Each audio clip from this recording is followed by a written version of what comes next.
Kees, building up on Karlheinz's question and the presentation you just gave about Beethoven and Shannon and the CD, you seem to be also just by being at the right place at the right time that you got involved in this project. Would you like to elaborate a bit on that? It's true. It's all definitely true what Karlheinz said. There are lots of people involved in it, not just at that moment, at that place, but also the well-known expression of standing on the shoulders of others. That's completely true.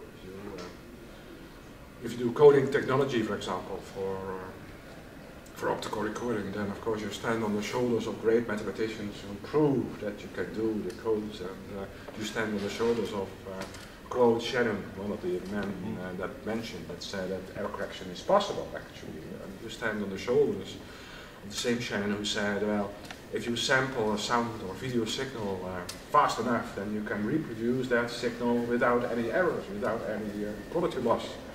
Those are the shoulders we stand on. And of course we do a lot of practical work, and of course we make it work. But anyway, without that work, it's absolutely impossible to do so. Absolutely. So I full-heartedly agree with Karlheinz.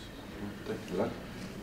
But looking at the environments in which you both came from, you came from a very sort of commercialized industrial environment where there's a certain expectation of output and result.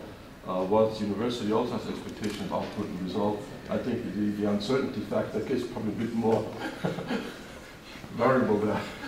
At the university in the very early days, my expectation was to finish some PhD work and then get something real done. Oh yes, even then. Oh, it was a technical university maybe. Yes. Yes. Well. Then afterwards getting something real done. Yes, okay.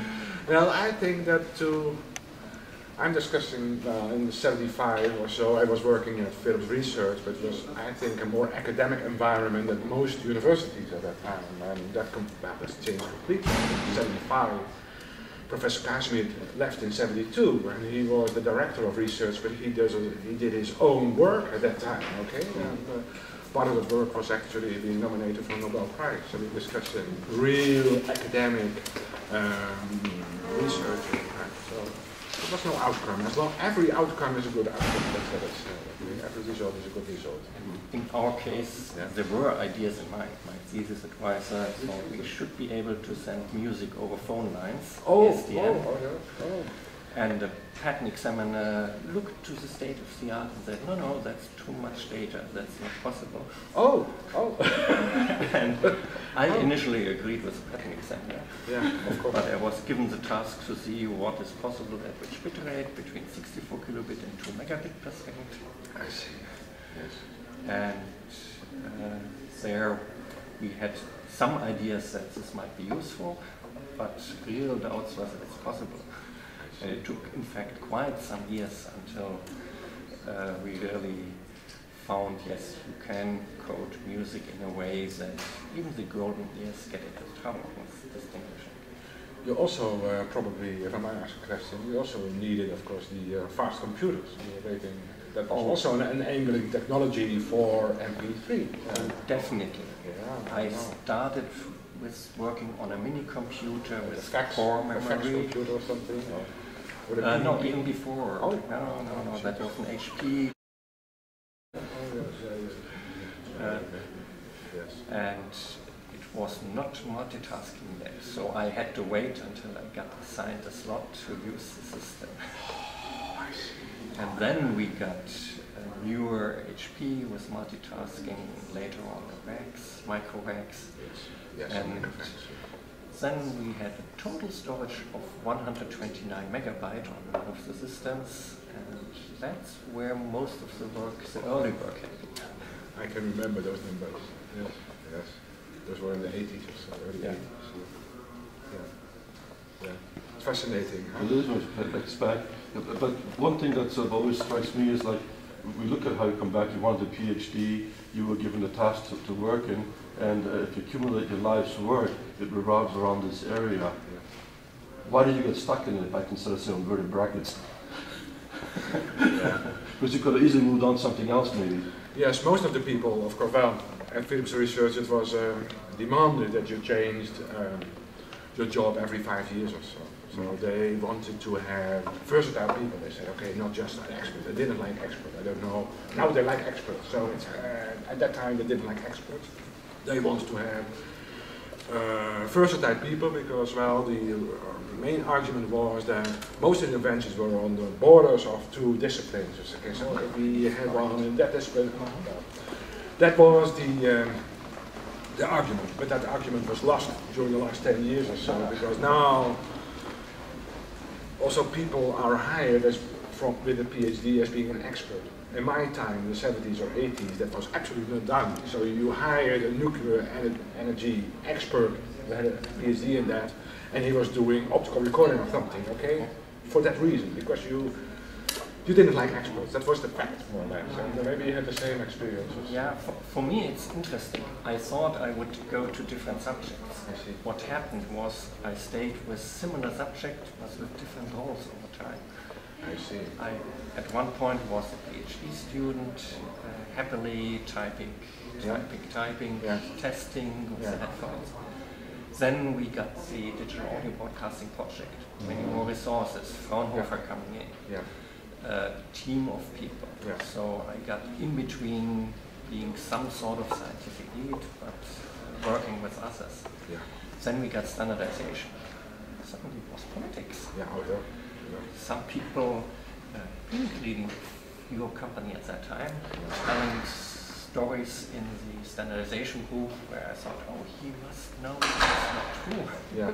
Yeah, I understand. No, I understand. Yeah, sure. So it really became politics in some sense. And then we had a standard with lots of our technology in there, but it was layer 1, layer 2, layer 3, and as usual people go for the compromise, like layer 2 should be good enough for everything. So we had to become people understanding the market, finding our niches, and pushing our technology to the markets. And then later on, when we did AAC, I was formerly the head of these operations at Fraunhofer, and I had to discuss with lawyers more than I ever thought I would. Yes. It's politics. Yes, it's really politics. Just like the playing time of the CD is also politics, as I discussed this an hour ago. It's it has all to do with just with money, actually. It's just power of companies. All these different aspects. I really enjoyed that. Being in different roles and seeing everything involved. You can't do without the scientists. Yes, that's right. You can't do without the people understanding economics, business models. Absolutely. And you can't do without the people understanding the law and how it fits together. I agree. I agree. Just to answer your question, I didn't work on optical recording all my life. Actually, I had to follow the rules that I had, so I changed after 5 years. So we introduced the CD in '82, I did my PhD in '84 or so, and then I changed to the magnetic recording group, where I was involved in digital video recording, the DVR that you had with the small tapes, and I worked on that. And also on digital audio tape recording, like the DCC. So I changed my, so all these products for Philips with a D, I was more or less involved in that also. In the last few years of Philips, I was working on cable transmission or something, or so using cables and radio, using OFDM or anything, all these. I never would have guessed that. Yeah. No, but that's okay. Yes. I remember at AES convention in '87 we talked about some application of what people today call scalable coding together with your modulation skills. Yes, that's fine. And, but in '87 I must already be in the magnetic recording group. But sometimes, like the DVD, but there was no expertise in this field in Philips. Nobody knew how to do all this codec technology in the optical recording group. So then I was asked to do some work again. And of course the people in the magnetic recording group didn't like it that I was actually doing work for other people. But anyway, that's their problem. We did a fine job. I'd love to do it again. So that's why sometimes these old soldiers are taken to do this old job again. Okay? And that sometimes happens. That's also actually the same way for the Blu-ray. Also came up with some for the Blu-ray. but not a lot. I mean, not a lot. I didn't really, I wasn't in the group, so I was more or less an advisor, and I came up with some ideas that were usable. Okay. So, at research, at that time, you were not allowed to do the same work for a long time. I think it was a good idea. But, it depends on how you look at the business, apparently, because now it's completely different. But anyway, even for the young people, I say, you have the chance, if you do the right types of study, you have the chance to do a lot of different jobs, and there's a lot of fascinating topics. Absolutely, I agree. It's not that we are at the end of these developments, we are really at the start. It's fascinating what we are doing. Like in displays, for example, it's completely different than what we do in signal. We are working in signal processing more or less, but in material research and for displays, it's fascinating what's happening with the quality that you see with the OLEDs and with other the plasmas and the LEDs, etc. It's amazing what they can do with such a high quality, such a high lifetime. It's incredible. It's absolutely fascinating. If I could just ask you to say, you just mentioned young people. What advice would you give, reflecting back on your career, to a young startup engineer just finished university, finished his PhD or his master's degree, and he's starting up in industry and he's thinking of research? What would you tell him to do? Maybe Karlheinz can answer that better because he's a professor, so he is involved in that question every day. So I find it difficult to answer, really. Yeah, what I tell people is really they should follow their heart. If they find something they're fascinated with, they should go there. I agree. So that's really the best advice from my point of view. There's so many topics around, and if you got the chance to work at a place and with people and on topics you like, that's the best. I like that answer very much. It will give the best results as well. So this is an advice which is useful for all the people who pay to employ people on the other side, because that's really people who want to do their work. And how about early career setbacks? Do you tell them to keep on going, or early career setbacks? Sometimes, particularly nowadays, you one of the things you mentioned: do more with less. Yes, that's right. Okay, yes. That's a complicated factor, but anyway. The first time, well, just for Karlheinz, follow your heart.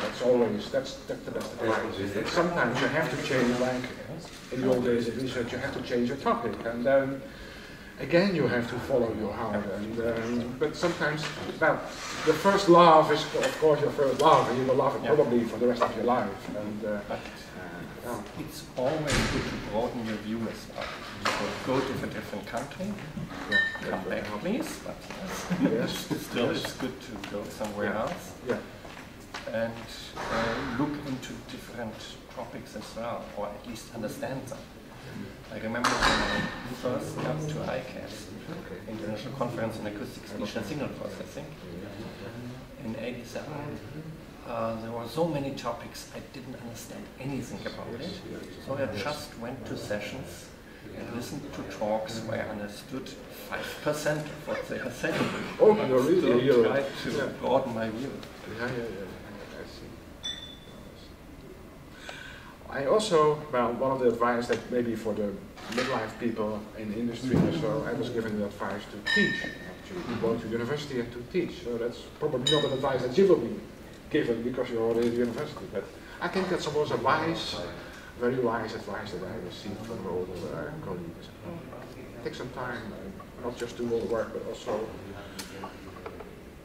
try to create a school for yourself, okay? If you think you're good, try to bring all that knowledge to the younger people.